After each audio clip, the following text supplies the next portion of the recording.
ሰላም ሰላም ሰላም፣ እንዴት ናችሁ? ደህና ናችሁ? ከኔ ጋር እግዚአብሔር ይመስገን ሁሉ ሰላም፣ ፈጣሪ የተመሰገነ ይሁን። እንዴት ናችሁ?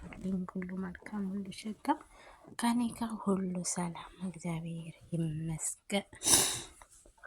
የኛ ቤተሰብ እንግዲህ ይሄ ሁላችሁ ዛሬ በነገራችን ላይ ሁላችሁም አረፍ አረፍ ብላችሁ ቁጭ ብላችሁ በስነ ስርዓቱ እንድታዳምጡኝ፣ ቦታ ያጣችሁ ደግሞ ጥጋችሁን ይዛችሁ ቆም ብላችሁ እንድታዳምጡኝ ማለት ነው እወዳለሁ።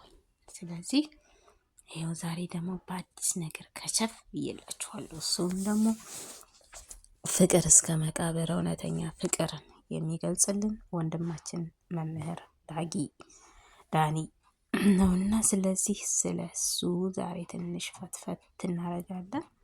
እውነተኛ ፍቅር ያሳየችን እህታችንም እንደዚህም አይነት ሲጤ ደግሞ እንደዚህ አይነት ሰው አለ እንዴ ብለን ራሳችንን እንገመግማለን። እንደገና ደግሞ እንደዚህ አይነት አለ እንዴ ብለን ራሳችንን እንገመግማለን። ደግሞ የሌሎችን ደግሞ ስናይ ወይኔ ወንድ ልጅ ጠንቀር ብሎ ይቅር ምን አባቱ ይሰራል፣ ይች ሴት ደግሞ ምን አባቷ ጠንቀር ብላ ትቅር ብለን እናስባለን።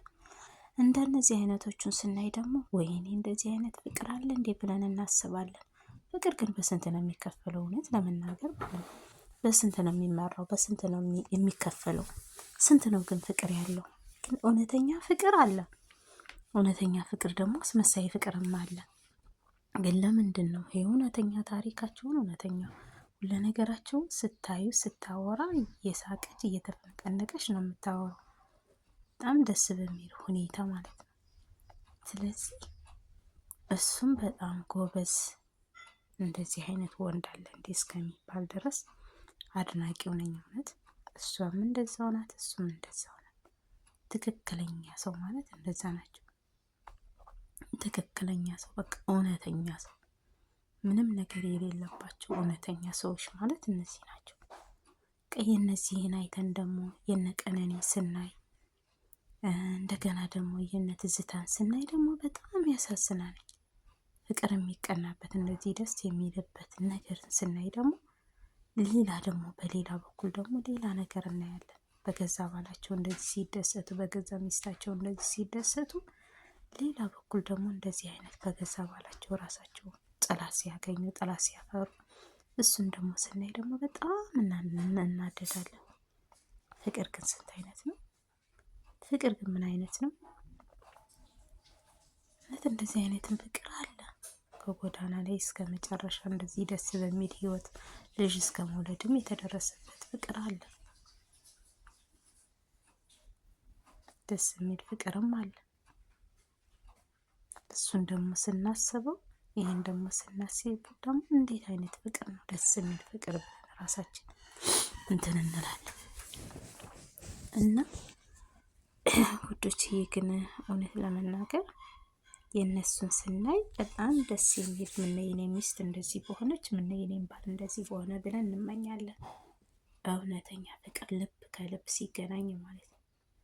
ግን ሰው ግን ልብና ልብ ግን የማይገናኝበት፣ አንዱ የእሱ ልብ ሌላ ቦታ ይሆናል፣ የእሷ ልብ ሌላ ቦታ ይሆናል፣ ይጋባሉ። መጨረሻ ላይ ግን ያልሆነ ቦታ ውስጥ ይገባሉ ይማል እና እንደዚህ አይነትን ፍቅርም አለ ብለንም ስናስብ ደግሞ ጎጅም አለ። ጎጅ ባህልም እንደገና ጎጅም ባህላው ሆኖ ጎጅና ጠላት የሚባል ነገር አለ አይደል? እንደዚህ አይነቶችን ነገሮች ስናስብ ይሄው ጎጂ ሳይሆን ይሄ እውነተኛ ባህላዊ ማለት ነው።